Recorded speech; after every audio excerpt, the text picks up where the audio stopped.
On continue notre tour de table. Laurence, vous, c'est ce qui vous a interpellé dans l'actualité, c'est la hausse des suicides des pères séparés de leur enfant. C'est ça. Alors aujourd'hui, il y a 2 millions d'enfants qui ne voient pas régulièrement leur papa. Il y en a 600 000 qui ne le connaissent même pas. Et il y a, dans la plupart des procès qui sont intentés dans les séparations, 80% des cas, les mères récupèrent la garde des enfants et quelquefois peuvent, par l'éloignement géographique, faire en sorte que les papas ne voient plus du tout leurs enfants.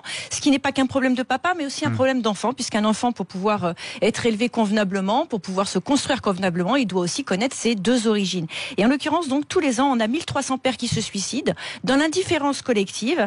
Et je pense qu'aujourd'hui, il faut vraiment prendre en considération non seulement la souffrance des pères, mais aussi celle des enfants, et renvoyer aussi les femmes à autre chose que leur rôle de mère, parce que je pense que si aujourd'hui la loi est incapable d'évoluer, c'est parce qu'on considère que la femme doit être assignée à son rôle de maman, et finalement, être féministe, c'est considérer que il devrait y avoir une parité totale dans le rôle de parent, et donc faire en sorte qu'il y ait davantage de gardes partagées pour que les pères non seulement prennent leurs responsabilités, c'est une question de responsabilité, dans les devoirs et les obligations qui ne sont pas toujours le cas. Donc c'est vraiment respecter les droits et les devoirs des papas, mais aussi les droits des enfants. Question compliquée, hein. Il y a beaucoup de choses. Il y a aussi beaucoup de pères qui ne s'occupent pas de leurs enfants. Tout à fait.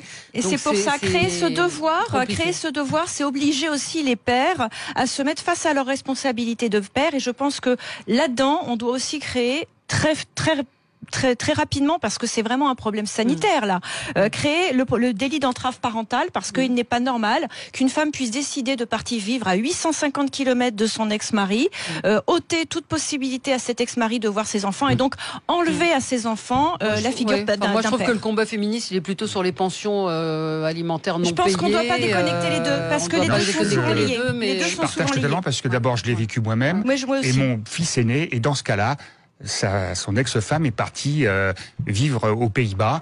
Et donc le petit, c'est le petit qui trinque, puisqu'il fait des allers-retours en train, 5 heures pratiquement, quand ils peuvent le faire. Quand ils le peuvent problème, le faire. c'est quand ils peuvent le faire, parce que beaucoup de pères ne sont pas en mesure de payer ces allers-retours.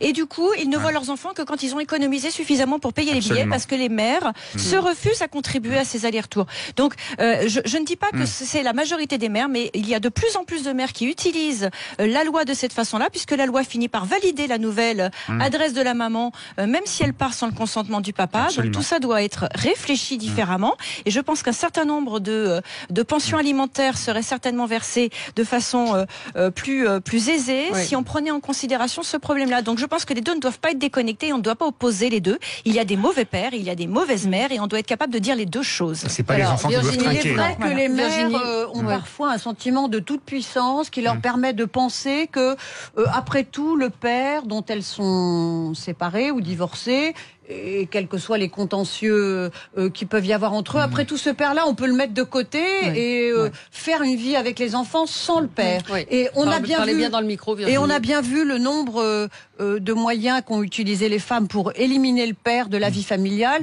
et notamment l'incroyable hausse des accusations d'abus sexuels, dont un grand nombre se sont avérées totalement infondées. Alors, c'est vrai que les mères, aujourd'hui, peuvent partir ailleurs, refaire leur vie sans l'accord du père, et c'est un vrai souci, bien sûr pour les pères, mais surtout pour les enfants qui, dans ce cas-là, servent, disons, d'objets utilisés entre les parents, d'objets de chantage entre les deux parents, et c'est l'enfant qui trinque, ça c'est parfaitement exact. Mais l'aliénation parentale doit maintenant être reconnue, et c'est très important, il faut en parler.